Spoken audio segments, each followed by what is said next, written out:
আজ আমি বানাচ্ছি রিঠা মাছের ঝোল, দেখতে থাকো। তো মাছগুলো ধুয়ে লবণ হলুদ মাখিয়ে এক এক করে ভেজে নিয়েছি।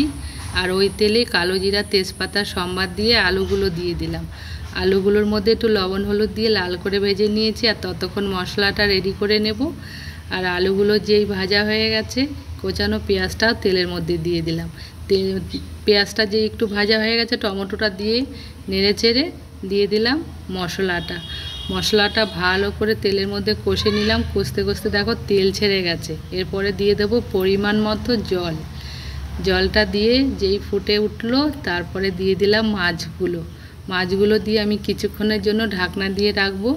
আর কিছুক্ষণ পর ঢাকনা তুলে রেডি করে নিলাম আমার রিঠা মাছের ঝোল। তো কেমন হয়েছে বন্ধুরা অবশ্যই কমেন্টে জানিও। ভিডিওটা ভালো লাগলে লাইক কমেন্ট শেয়ার করো।